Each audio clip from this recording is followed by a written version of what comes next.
Bonjour et bienvenue chez moi. Aujourd'hui, nouvelle vidéo où je vous présente mes achats de cette dernière semaine, mes achats comics, un petit bilan lecture au passage parce que j'ai lu pas mal de titres que je vais vous présenter aujourd'hui. C'est une vidéo que j'aime bien parce que c'est très très chill, je me prends pas vraiment la tête.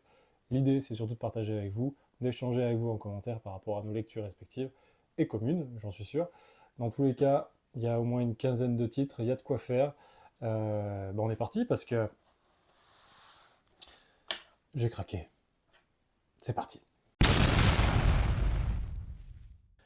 Et je commence avec Deadpool Batman. J'attendais rien de ce titre, mais je me suis laissé avoir. Le coffret est super cool. Dedans, il y a deux posters. On a le comics, 72 pages, pour un peu moins de 14 euros. On peut se demander à quoi sert un tel crossover. Crossover, très bien. Un tel crossover. Et j'ai eu ma réponse grâce à Nicolas, qui a laissé un commentaire sous mon short où je présentais le coffret. C'est ses deux personnages préférés, ces deux super-héros préférés qui sont réunis dans ce comics, 20 ans après leur première collaboration. Donc rien que pour des lecteurs comme Nicolas, bah, je dis oui, oui, bien sûr, faut faire ce genre de crossover, ce genre d'histoire, c'est vraiment cool. Et effectivement, c'est ultra léger, mais les dessins, et c'est pour ça que j'ai acheté le comics, les dessins de Greg Capullo, qui a travaillé notamment sur La Cour des Hiboux, La Nuit des Hiboux, enfin le run de Zack Snyder, un run quand même apprécié. Et ben, ça vaut le coup, quoi. C'est une petite histoire rapide, certes, mais très sympathique, où là, on a un fameux Deadpool complètement déjanté qui vient travailler malgré lui avec Batman, ce personnage plutôt sombre, taciturne, cet enquêteur hors pair. Donc, vraiment sympathique. Après, on a des auteurs comme Kelly Thompson. Kelly Thompson, j'aime beaucoup, elle a travaillé sur Absolute Wonder Woman et aussi Black Widow. Et du coup, là, elle fait un petit scénario avec Jeff et Crypto, voilà, les mascottes actuelles chez DC et Marvel. Voilà. Je connais pas plus que ça ces personnages. Enfin, Crypto, oui, bien sûr, par rapport à Superman. Jeff, pas du tout. J'ai pas lu le bouquin axé BD jeunesse, je pense. Et ce que j'ai préféré en crossover, ça va être vraiment le crossover entre Daredevil et Green Arrow. Voilà, plutôt sympa. Un coffret avec deux posters, dont celui de Greg Capullo et aussi celui de Dan Mora. Et Dan Mora, bah, c'est lui qui fera le dessin du prochain à venir. Donc là, on a Deadpool Batman. Le 13 mars prochain sortira Batman Deadpool. Donc hâte de découvrir ça aussi, ce fameux crossover avec d'autres personnages. Et justement, il y a la place, tout tombe, il y a la place pour mettre dans le coffret ce fameux comics à venir dans quelques jours. Au moment où je tourne cette vidéo, on est début mars. Donc voilà. Donc Batman, Deadpool, plutôt sympa. Deadpool, Batman, plutôt sympa. Prochain titre, une lecture bonbon, quelque chose de romantique, du sentimental. J'ai le plaisir de vous présenter Batman Absolute, tome 2, Abomination. J'assume à moitié ma vanne. Batman Absolute, tome 2, bien sûr, c'était une évidence. Obligé de l'acheter, 248 pages. Ici, on a même l'annual de Daniel Warren Johnson, toujours avec son complice Mike Spicer, à la couleur. Et quelle histoire. Zack Snyder au scénario, il se fait vraiment plaisir, il a poussé les curseurs au maximum, c'est une histoire de monstre, c'est horrifique, c'est même violent, gore. On a un Batman qui est quand même très malmené dans ce tome. Je me dis, les mecs, ils vont super loin, quoi. Ils vont vraiment super loin. Et, on y va à fond. Et les dessins de Nick Dragota mettent en valeur cette histoire qui est vraiment top, surprenante aussi. C'est toujours rigolo de découvrir un petit peu comment les cartes sont redistribuées pour les personnages qu'on connaît bien de l'univers DC. Là, surtout, la bande d'amis de Batman qui font euh, qui sont un peu en arrière-plan, en histoire de fond, et c'est quelque chose de sacrément costaud. On commence en plus avec deux chapitres sur Mr. Freeze, là écrit dessiné par Marcos Martin. Et franchement, ça m'a pas sorti du tout des autres issues lus d'Absolute. Et j'ai beaucoup aimé ce passage. Je trouve que Mr. Freeze, Victor Fries, c'est vraiment un personnage, un antagoniste de l'univers Batman, même DC en général, qui a un fond très intéressant et et spectaculaire au niveau des combats aussi, avec son pouvoir. Et là, pour Abomination, bah, ça porte bien son nom, hein. On aurait pu aussi l'appeler Batman met pied en plat ou Batman se rend dans la gueule du loup parce que il fonce pas tête baissée mais limite presque. Il se trouve vraiment dans des situations bah, hyper compliquées. Tu dis il va jamais s'en sortir. On a peur pour lui. Ça peut être même malaisant. Il y a un passage, vidéo sans spoiler bien sûr, il y a un passage, tu te dis le mec il arrive à faire un point américain avec pas grand chose quoi. Je m'y attendais pas. L'une des nombreuses surprises de cette BD, de ce comics. Bane. Bane est monstrueux et en même temps il a un background, une origin story très intéressante. Bon, c'est pas un débile mental, un attardé. Il y a des références bien sûr aux comics de l'époque, notamment Nightfall qui doit être derrière moi. Nightfall hein, avec ce côté The Dark Knight Rises. Et franchement, même son sérum, enfin son venin, il est super intéressant. Enfin, comment il est exploité, c'est vraiment génial. Batman Absolute, pour moi, c'est ce tome 2, il se hisse vraiment en haut du classement des autres tomes Absolute, même si on a Martian Manhunter qui a une proposition assez audacieuse et je trouve qu'il est un peu hors catégorie. Voilà, donc je passe vite sur les titres, celui-là je suis sûr que vous l'avez lu. C'était le dernier exemplaire quand je suis allé dans ma librairie, c'est parti comme des petits pains, comme on dit. Donc voilà, Batman Absolute, c'est hyper gore, hyper monstrueux, ça pousse les curseurs au max. Je me demande, ils sont tellement allés loin dans ce titre, je me demande ce qui nous attend dans la suite, quoi. Bon, on devine qu'il y a le Joker qui va débarquer. Je lis pas en VO, hein, j'ai vu quelques images, mais là il y a des choses qui sont mises en place qui me plaisent énormément. Scott Snyder, il se fait vraiment plaisir. Restons sur l'univers Absolute, même date de sortie, en ce mois de février dernier, Absolute Green Lantern, où là on a notre cher Joe Mulane, qui est un peu le personnage principal, même si on trouve les deux acolytes Hal Jordan et John Stewart dans l'histoire. Donc là, c'est vrai que Green Lantern, c'est assez intéressant, parce que c'est une mythologie bien propre à l'univers de Green Lantern, avec ce côté voyage dans l'espace, et, et bien plus encore, bien sûr. J'ai mis de côté ceci, hop, qui est totalement différent, à Geoff Jones. Ça, c'est vraiment sympa, le format paperback pour ça, pour découvrir, surtout avec la chronologie. Je passe vite fait là-dessus. Ça, c'est une de mes dernières lectures, 512 pages. Je me suis fait super plaisir. Et je l'ai acheté juste avant que sorte le fameux, il est où ben, Emerald Twilight, le fameux 1994, ce fameux arc où notre cher Hal Jordan est possédé par Alax et, euh, et bute un peu du Green Lantern. Enfin voilà, c'est super intéressant avec la chronologie à suivre, avec Final Night aussi, où là il se sacrifie pour protéger les autres. Et on le retrouve ici en mode hey, je suis pas mort! Et il se passe plein de choses. Et pour pouvoir le remettre dans l'univers, le remettre d'aplomb et qu'il fasse son comeback, c'est vraiment trop bien. C'est vraiment trop bien. Donc moi, c'est vrai que ce Green Lantern là, Al Jordan, c'est celui que je préfère, même si John Stewart il est trop stylé. Et même Kyle, là, il est cool là aussi. Bref, donc pour revenir là-dessus, Absolute Green Lantern, euh, c'est vrai on peut être mitigé sur ce titre. Moi, j'ai passé un bon moment de lecture, personnellement. Même si c'est vrai que les dessins, c'est une proposition assez différente des autres. J'ai entendu parler de Webtoon un petit peu. Ouais, Webtoon, c'est vraiment fait pour lire sur les écrans, sur les portables. Donc il y a ce truc avec les cases où tu défiles. Donc c'est vrai on peut voir un peu ce truc-là, mais sans plus quand même. Voilà, cette double planche là, ça c'est vraiment la plus impactante. Il y a ce côté Under the Dome hein, qui est présent. Donc je vais pas revenir sur l'histoire, hein, et en gros, c'est très très flou parce que on a comme le Green Lantern originel, on a Abin Sur qui se pointe, sauf que là, c'est vraiment un extraterrestre qui te fait poser une question très simple, soit sans peur, soit sans peur.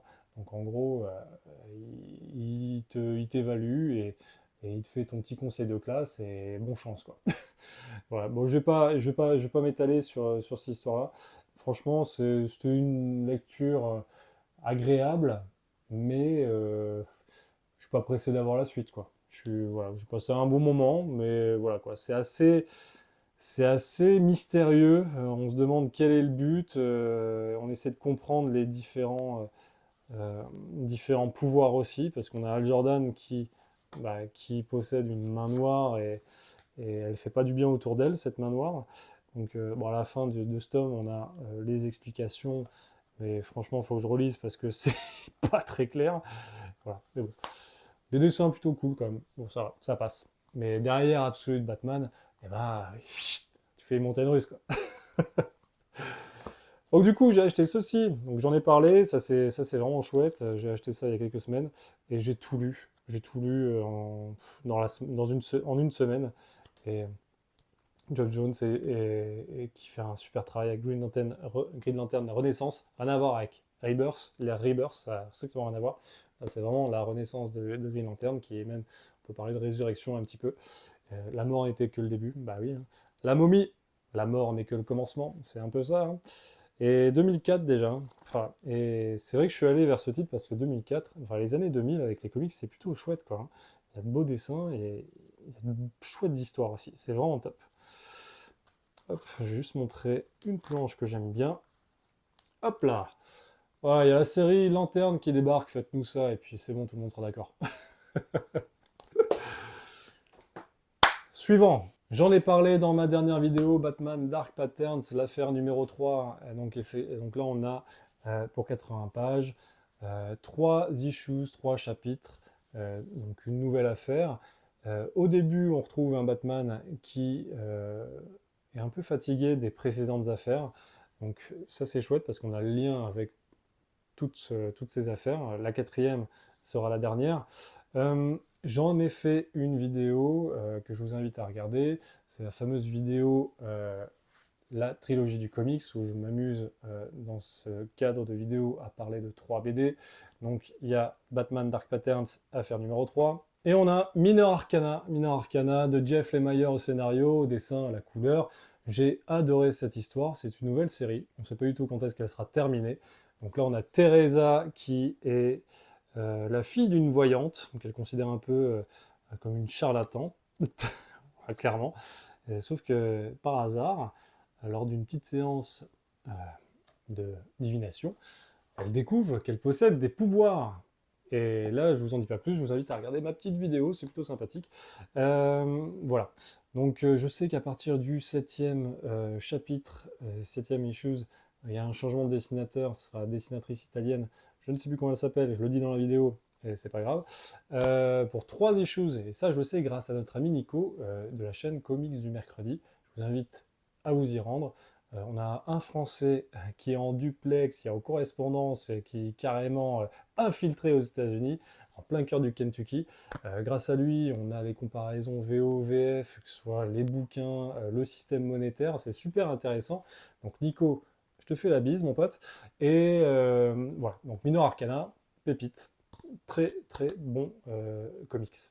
Je continue avec le 3e et dernier bouquin que j'ai présenté dans la vidéo précédente. Et là, on a de la franco-belge, et oui, du français un petit peu, avec Neige de sang. Donc, comme vous pouvez le voir, ici, on a Corbéran et Rurik, Rurik Salé, pardon, j'y arrive. Corbéran et Rurik Salé au scénario et Jeff au dessin. Et Jeff a fait les dessins à l'encre de Chine. Ça se passe en 1970 au Japon et c'est une histoire de fantômes. Voilà, et je vous en dis pas plus, je vous invite à aller voir la vidéo. Je peux vous montrer une petite planche quand même. Hop, voilà, tuc, tuc, tuc.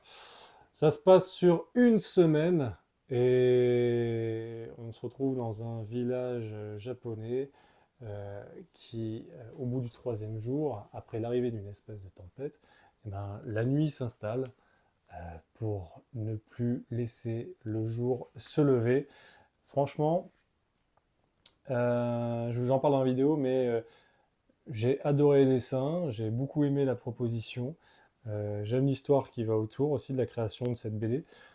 Malheureusement, trop courte pour moi euh, pour qu'on s'investisse avec les personnages, pour qu'on s'attache pleinement à eux. Voilà. Mais bon, je vais la garder, elle est très belle. Très belle édition dans le Kama aussi. Donc là, on a du 80 pages, si je dis pas de bêtises. Voilà. Donc, je vous invite à aller voir, au moins pour ces 3 titres, ma fameuse vidéo Trilogie du comics. Hein. Et voilà, ça fait toujours plaisir. J'enchaîne avec une lecture que j'ai, avec le recul, pas tant apprécié que ça. Voilà, je vais partir. Voilà, Superman Unlimited. La couverture est très jolie. C'est pour ça que je suis allé dessus. Et surtout qu'on nous le vend comme une porte d'entrée pour suivre une nouvelle série Superman. Et ça, c'est super intéressant pour les nouveaux lecteurs. Et en lisant le livre, je me suis dit, bah, en fait, c'est pas tant. Enfin, c'est une nouvelle histoire, certes, mais justement, il n'y a même pas d'édito au début. Hein, c'est complètement assumé, quoi. Il n'y a pas d'édito comme d'habitude au début. On enchaîne avec l'histoire. Bon, j'aime beaucoup la cover de cette première issue. Et d'ailleurs, je vais quand même commencer par le positif. J'ai adoré l'épisode 1, parce que là, on a un Superman qui va arrêter une météorite ou un astéroïde qui est en train de menacer tout simplement notre planète. Sauf que cet astéroïde en question est composé de kryptonite. Et là, on voit la vie de Superman. Enfin, Superman voit sa vie défiler. Ça nous permet d'avoir un petit résumé de ce qu'il a vécu. Parce qu'on arrive quand même dans un moment de sa vie où il a son fils Jonathan qui est en mode Superboy, le mec qui en est resté au Superman de Christopher Reeves, en gros, il l'a dans l'os, quoi. Et donc c'est pour ça que je suis pas trop d'accord avec le fait que ce soit une porte d'entrée.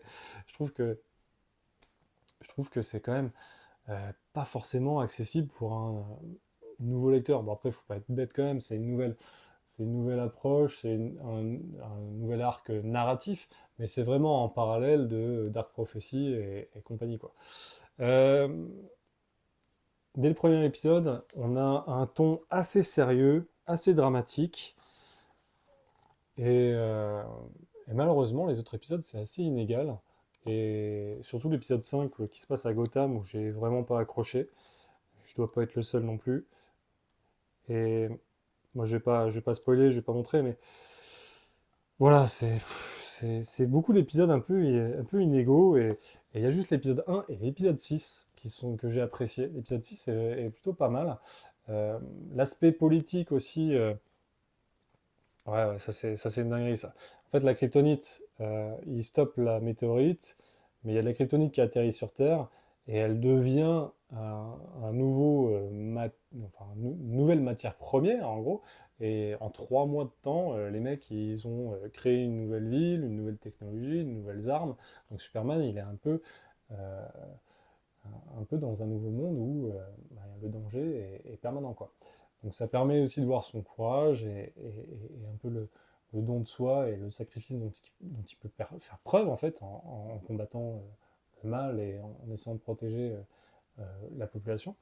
Mais ouais, j'irai pas vers la suite parce que j'ai pas plus aimé que ça. Même les dessins, je trouve qu'ils sont pas marquants. On a quand même Raphaël Albuquerque qui est très connu. Dan Slott, apparemment, ça faisait 20 ans qu'il n'avait pas bossé avec DC Comics. Bon, bah écoute, tu pouvais rester. J'allais faire une phrase d'enfoiré. J'allais dire tu pouvais rester chez Marvel. Horrible, horrible. Alors, premier épisode, bien. 6e épisode, moins bien. Voilà, mais j'irai pas vers la suite. C'est sûr et certain, j'irai pas vers la suite. Sauf si je change d'avis, sauf si on me l'offre, on verra. Mais voilà. Il y a un moment très Son Goku qui me dérange. Voilà, même j'adore Dragon Ball Z et tout ça, mais bref. Superman Unlimited, c'est pas du tout un coup de cœur. Et avec le recul, bah, non merci.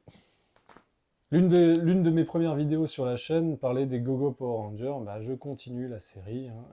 En décembre dernier est sorti Go-Go Power Rangers Intégral Volume 2 parce que moi j'avais pris le premier intégral sous cette forme-là. Il y en avait 3 comme ça, 3 bouquins comme ça. Et là, Vestron se sont mis à les sortir sous ce format intégral. La grosse différence, bah déjà le prix, moins cher que si on avait les 3 petits comme ça. Mais la grosse différence, c'est le papier. Là, on a du papier mat, alors qu'ici, on avait du papier un peu plus glacé.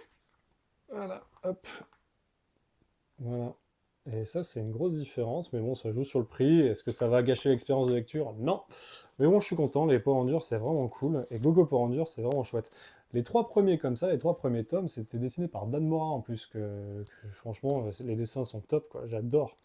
J'adore son travail, quoi. Et là, c'est ce qui m'inquiétait, ça y est, je ne l'ai pas encore lu, hein, pour la petite histoire, c'est qu'on a un nouveau dessinateur, c'est toujours le même scénariste, Ryan Parrott, et là on a Eleanora Carlini au dessin, toujours petit, petit marque-page qui fait plaisir. Et on a donc du coup au dessin euh, Eleanora Carlini avec Francesco Mortarino. Voilà, et puis d'autres personnes encore. Donc c'est un peu différent. C'est un peu différent, mais bon, ça, voilà, on verra bien ce que ça va donner. Pour rester sur les Power Rangers, parce que du coup, quand j'ai terminé le tome 3, bon là c'est le tome 1, mais quand j'ai terminé le tome 3, je me suis dit, mince, il y a un truc qui m'échappe. C'est une histoire de monde parallèle ou je sais pas trop quoi. Et apparemment, ça fait un peu la connexion avec les comics intégrales de Mighty Morphin Power Ranger. Donc là, je me suis pris le tome 1. Donc ici, dans les Go-Go Power Rangers, c'est les 2 premières années des Power Rangers sans... au tout début, il n'y a pas Tommy Oliver. Et là, on attaque l'histoire où Tommy Oliver s'est échappé du contrôle mental de Rita pour devenir le Ranger vert qu'on connaît avec l'équipe des Power Rangers. Donc j'ai pas encore lu, j'ai hâte, franchement je sais que les intégrales sortent au fur et à mesure, là on doit être au 7e ou 8e je crois, donc Vestron, toujours du bon boulot, effectivement c'est des beaux dessins aussi, je vais voir ça, donc là au scénario on a qui exactement? On a Kyle Higgins et dessin Andri Prazetta et Tony Silas pour le chapitre 5, ok. Donc, ok. Bah, hâte de découvrir ça. En tout cas, je sais que c'est une tuerie, les comics Power Rangers. Je sais, en plus, c'est la génération. C'est ma génération aussi, quoi. C'est les premiers en 93. Donc là, il y a un petit côté nostalgique qui parle. Et en même temps, je sais que c'est une tuerie, les Power Rangers en comics. J'adore les Go-Go Power Rangers. Donc ça va être l'une de mes prochaines lectures. Donc je me suis fait plaisir. Prochain. Alors je vais un peu vite, hein, je suis désolé. Je Allez, on enchaîne. Qu'est-ce qu'on a de beau encore? Ah ouais, allez. L'un de mes derniers achats, donc Batman et Robin, année 1, le tome 2, qui clôture donc ce récit complet. Donc la première année de Robin aux côtés de Batman. Chris Samney et Mark Waid. Chris Samney au dessin, Mark Waid au scénario. Et ça, oui, c'est une pépite. C'est une pépite et c'est du culte incontournable instantanément. Ça, c'est indéniable. Hop là, je vais vous montrer une petite planche. Très peu d'incrustations aujourd'hui dans cette vidéo, hein, c'est vraiment une vidéo à la cool. Et voilà, j'ai hâte de découvrir l'histoire. J'ai pas encore lu, là je l'ai pareil comme pour Batman Absolute, c'était le dernier exemplaire dans ma librairie, mais c'est un truc de fou, quoi. Les mecs ils sont en flux tendu. Et ça, c'est vraiment une histoire que j'ai adoré le premier tome. Plein de bonnes idées, c'est très très positif, c'est très très feel good. J'ai adoré. Et là, la suite, je vais éviter de me spoiler, mais jusque la Batmobile, quoi, elle est magnifique, quoi. Voilà. Donc Batman et Robin, tome 1, année 1, tome 2. Et là, je continue avec du Urban avec un super combo. Wow! Vol Rivers, tome 4 et Transformers, tome 4, l'Energon Universe. Et ça, c'est trop cool. J'ai adoré les premiers tomes, surtout grâce à Daniel Warren Johnson au dessin et au scénar.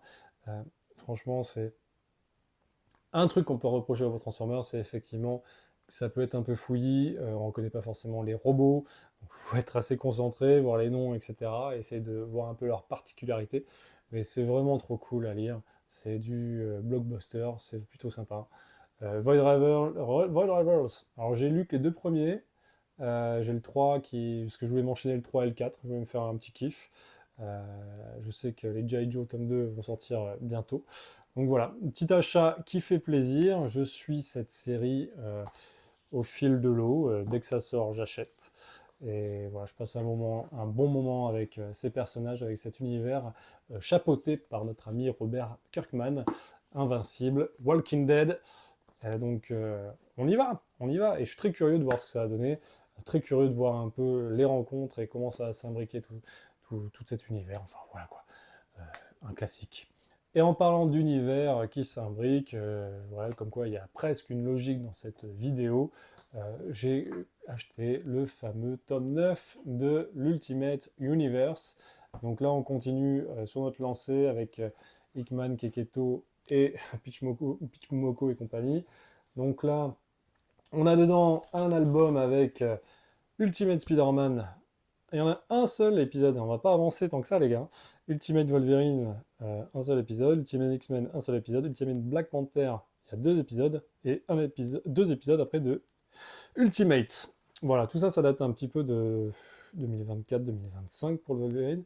Mais ouais, là je lis ça gentiment aussi. Alors c'est pas forcément...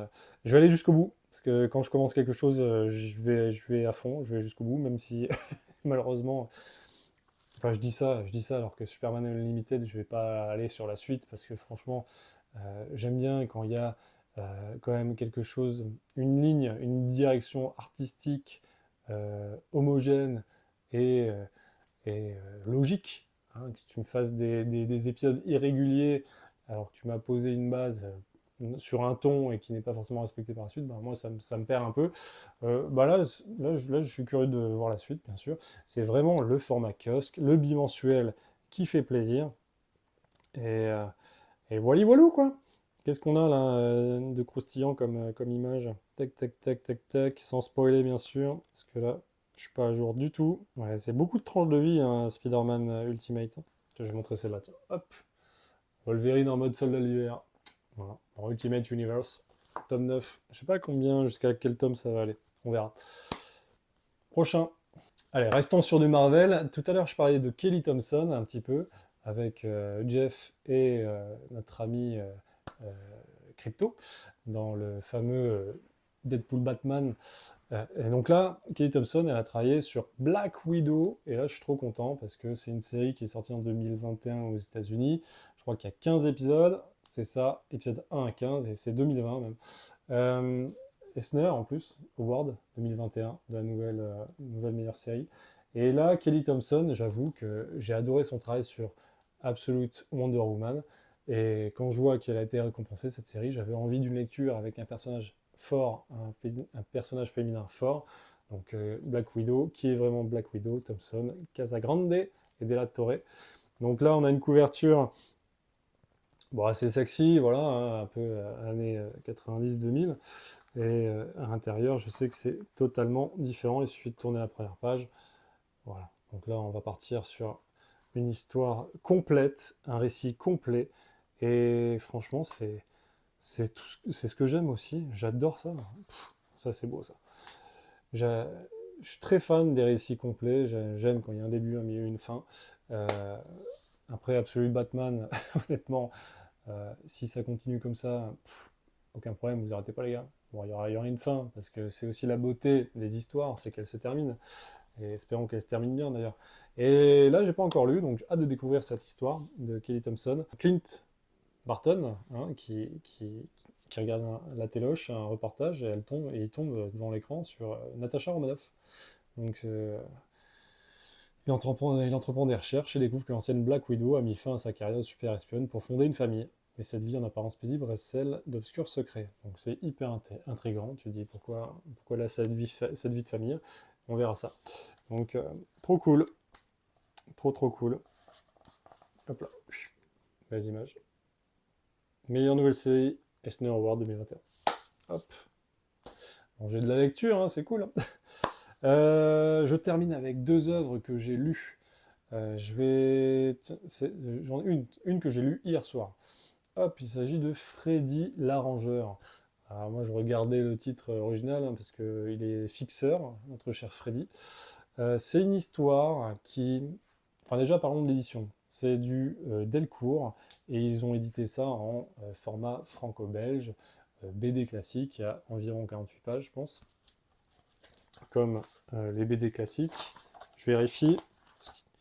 42, 43, 44. Ouais c'est ça. Voilà, donc c'est du 48 pages. Euh,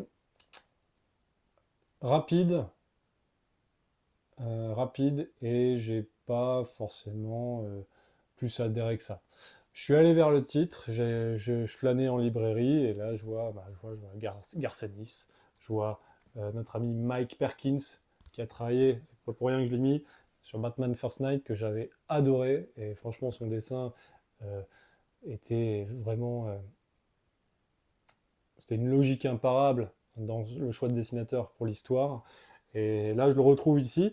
Et en plus, je crois qu'on a quelqu'un d'autre de connu, genre Max Spicer, qui a la couleur Mike Spicer et Andy Troy. Voilà pourquoi aussi je l'ai pris. Garcenis au scénario. Garcenis, ils ont mis un macaron en disant l'auteur de The Boys. Donc là, le grand public, effectivement, oh la série, trop bien. Bah ouais, mais non, là, c'est Garcenis, le scénariste. Et ouais, Freddy l'Arrangeur. Donc c'est quelle histoire? Alors l'histoire, très simple. C'est un mec en plein Los Angeles, Hollywood. On est dans un monde où on vit avec des monstres de la légende urbaine, urbaine légende, tout ce qui est vampires, loups-garous, et j'en passe. Il y a même des dinosaures qui causent, pour tout vous dire. Et en fait, quand il y a un truc qui craint, genre, souvent c'est des personnages qu'on peut retrouver dans des films. Euh, il y a même une sirène, quoi. Euh, donc lui, son boulot à Freddy, c'est d'arranger le coup à des personnalités qui ont fait d'énormes bourdes. Donc ça commence avec un loup-garou qui a bouffé quelqu'un. Donc il faut qu'il arrange le coup, qu'il maquille tout ça. Et après, ça va au-delà de ça, parce qu'il son, on va dire son boss, entre guillemets, lui demande d'enquêter sur un meurtre, et pas n'importe lequel. Et, et puis, il s'avère qu'il y a une histoire de machination.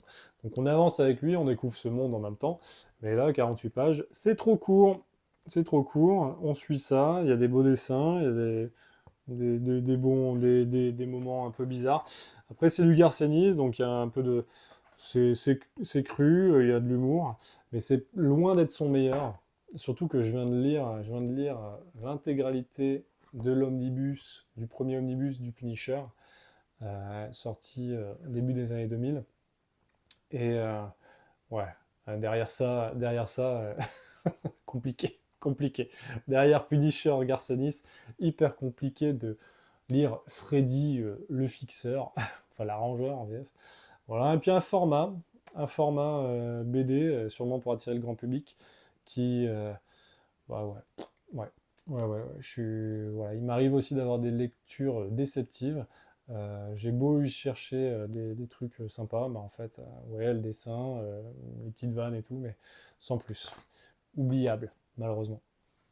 Et je termine avec du franco-belge, et cette BD fera l'objet d'une petite critique lors de ma prochaine vidéo, la trilogie du comics. Il s'agit de Off, et je remercie la personne qui a laissé un commentaire sous ma dernière vidéo, justement pour euh, euh, suggérer le fait d'en parler. Et Off, c'est un blockbuster intelligent, 344 pages, une trentaine d'euros. Nous avons ici Romain Renard, scénariste belge, accompagné de Olivier Tollet, au scénario toujours, et Patrice Regla-Vizavona, qui est un dessinateur français. Je sais qu'il a fait ses études en Belgique aussi. Franchement, j'ai hâte d'en parler. J'ai adoré cette lecture. Très simple. Je crois que ça devait être adapté en série télé, mais il y a déjà eu une série de sortie justement avec un propos similaire. J'en parlerai sûrement. Il y a une tempête solaire euh, qui provoque l'extinction, même une coupure mondiale de l'électricité. Et impossible de redémarrer quoi que ce soit. Donc on va suivre une famille avec différents chapitres qui, on les retrouve au moment où ça se passe, et c'est du temps réel, c'est trop bien fait. On a Benoît qui est avec sa femme qui est sur le point d'accoucher. Alors imaginez la coupure de courant et tout ce qui s'ensuit. On a Hélène, sa sœur, qui est euh, ministre en Belgique, et là qui était sur le point de prendre sa retraite et qui doit gérer cette situation urgente et incroyable. Donc là, il y a des enjeux politiques, il y a plein de choses qui se passent. Le passé des personnages, les dessins sont magnifiques. On a des aurores boréales, il y a des moments de grâce. Et comme je disais, c'est un page turner parce qu'il y a de l'action, il y a des choses stressantes, il y a des choses marquantes et surtout un regard sur notre monde contemporain. J'ai adoré. Une tempête solaire à l'échelle mondiale. En plus, tant qu'à faire, pour une fois, ça change des États-Unis. Ça se passe en Belgique. Et là, on a tout cet aspect un peu avec la monarchie belge qui est très intéressante. Et on a aussi des architectures qui sont super belles. Franchement, un travail de titan. Et on voit aussi comment l'humanité réagit face à ça. Alors vous doutez bien qu'il peut y avoir des gens qui en profitent pour faire des casses, ce genre de choses, quoi. Et c'est tellement contemporain et ancré dans notre réel que ouais, ça en devient palpable. Et tu dis si ça arrive pour de vrai, eh ben, il n'y a qu'à lire cette BD. Voilà, tout simplement. Et pour quelqu'un qui veut des conseils sur comment scénariser une histoire, bah, franchement, il n'y a plus qu'à lui offrir ça, quoi. C'est un exemple de scénario, c'est maîtrisé. J'ai rien à dire. J'ai rien à dire. C'est, c'est trop bien. C'est ma meilleure lecture avec, dans une moindre mesure, et quelque chose de différent, avec Batman Absolute. Franchement, off, foncez dessus. Et voilà pour cette vidéo achat, je vous remercie d'être resté jusqu'au bout, j'espère que ça vous a plu. Si c'est le cas, un pouce bleu, un commentaire. Moi j'ai très envie d'échanger avec vous sur vos dernières lectures. Et surtout, abonnez-vous si vous découvrez la chaîne, si ça vous a plu. En tout cas, moi j'ai le temps, je suis cool, tout va bien. Je vous dis à la prochaine, merci d'être resté jusqu'à la fin. Ciao ciao.